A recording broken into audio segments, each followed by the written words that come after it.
Assalamualaikum warahmatullahi wabarakatuh. Sebelumnya perkenalkan nama saya Radit Islamuddin dengan NIM 21104080046.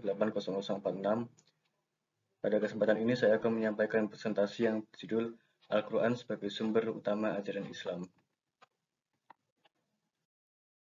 Pendahuluan, dewasa ini Al-Quran yang merupakan pedoman ajaran Islam telah mengalami banyak kemajuan.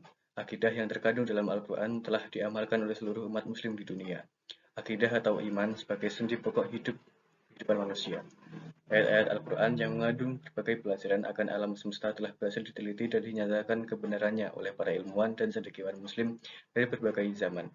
Dalam kehidupan masyarakat pun, Al-Quran telah memberikan petunjuk dan aturan sedemikian rupa baiknya yang terdiri dari aturan mengenai tata cara berinteraksi, anjuran serta larangan dalam melakukan interaksi tersebut dalam masyarakat agar tercipta masyarakat yang ideal. Sedangkan dari segi hukum atau syariat, Al-Quran juga telah mengatur tentang aturan dan larangan serta akibat dari perbuatan-perbuatan yang melanggar hukum atau syariat Islam. Metode penelitian.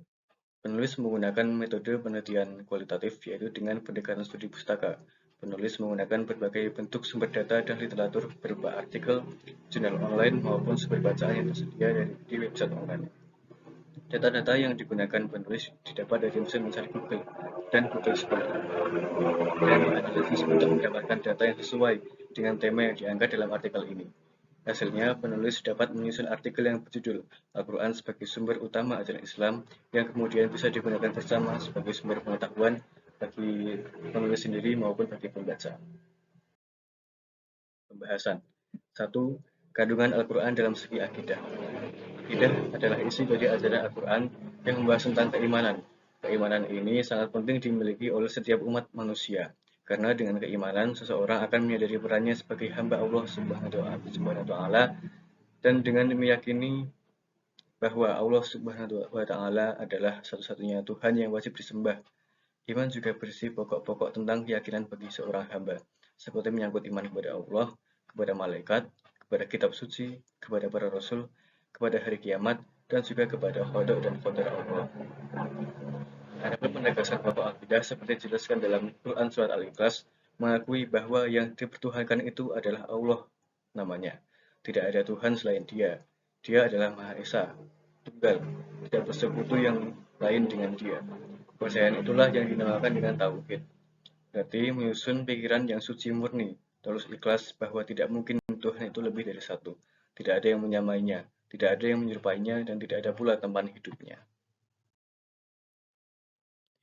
2. Kandungan Al-Quran dalam segi ilmu pengetahuan. Ilmu pengetahuan merupakan salah satu pokok isi kandungan Al-Quran.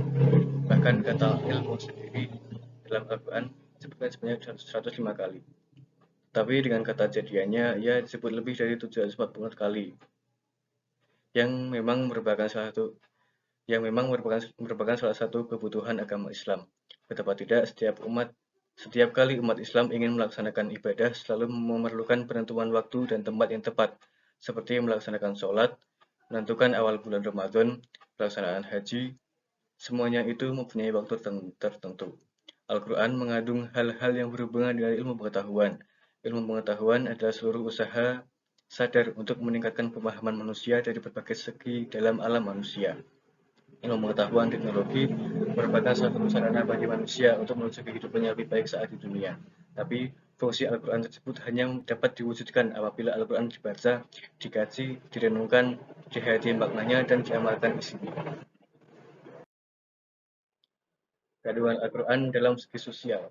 Dalam Islam, proses interaksi sosial dilakukan antar individu maupun antar kelompok. Dilakukan dengan tujuan silaturahmi atau membangun kasih sayang, kekeluargaan, dan persaudaraan sebagai sesama muslim. Yang di dalamnya terdapat kewajiban saling tolong-menolong dalam kebaikan dan saling mencegah dalam keburukan. Al-Quran adalah kitab suci yang berisi petunjuk dari Allah bagi umat manusia. Karena itu, subjek utamanya adalah pengajian terhadap manusia beserta bentuk-bentuk kehidupan sosialnya. Selain itu, Al-Quran juga menjelaskan bagaimana pentingnya menjalin hubungan atau interaksi antara sesama manusia tanpa memandang perbedaan. Islam memerintahkan kaum muslimin untuk menjalin hubungan yang baik dengan sesama manusia tanpa terkecuali, baik itu sesama muslim maupun non-muslim, hidup berdampingan dengan damai dalam kehidupan bermasyarakat.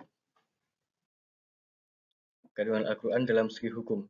Al-Quran tentu mengandung hukum-hukum yang mengatur dan membimbing kehidupan umat manusia. Konsep hukum dalam Al-Quran adalah rumusan untuk menegakkan keadilan tanpa mengabaikan nilai-nilai kemanusiaan dalam hubungannya dengan gagasan umum, dalam membangun bumi dan mencegah kemungkaran dan kezaliman. Sebagaimana telah diperintahkan dengan tegas dalam Al-Quran, nilai kemanusiaan dan martabat manusia sangat terhormat dalam hukum Islam. Sejalan dengan petunjuk Al-Quran yang menetapkan status umat manusia sebagai makhluk terhormat.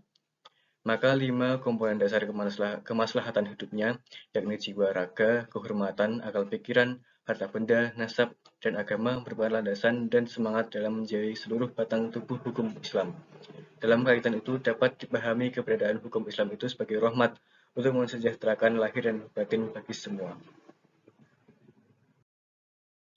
Kesimpulan, Al-Quran adalah sumber utama ajaran Islam.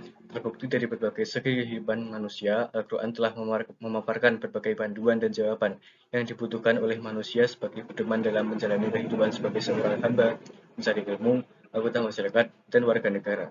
Dalam segi akidah ataupun keimanan, Al-Quran menjelaskan tata cara beribadah kepada Allah Subhanahu wa Ta'ala dan meyakini bahwa Allah adalah satu-satunya Tuhan yang hak untuk disembah. Dalam segi ilmu pengetahuan, Al-Quran telah mengandung berbagai macam ilmu pengetahuan itu sendiri dan mendorong manusia untuk mencari ilmu sebanyak-banyaknya dan mempelajari ciptaan Allah. Dalam segi sosial, Al-Quran membimbing dan mengajarkan tentang bagaimana seharusnya manusia berinteraksi dan saling tolong-menolong dengan sesama manusia, baik muslim maupun non-muslim. Al-Quran mengandung hukum-hukum yang mengatur dan membimbing kehidupan umat Islam atau umat manusia agar senantiasa adil dan damai. Maka dari itu, Al-Quran merupakan pedoman dan pegangan umat Islam yang lengkap, dan ajaran Islam utamanya bersumber dari Al-Quran. Sekian dari saya, kurang lebihnya mohon maaf. Assalamualaikum warahmatullahi wabarakatuh.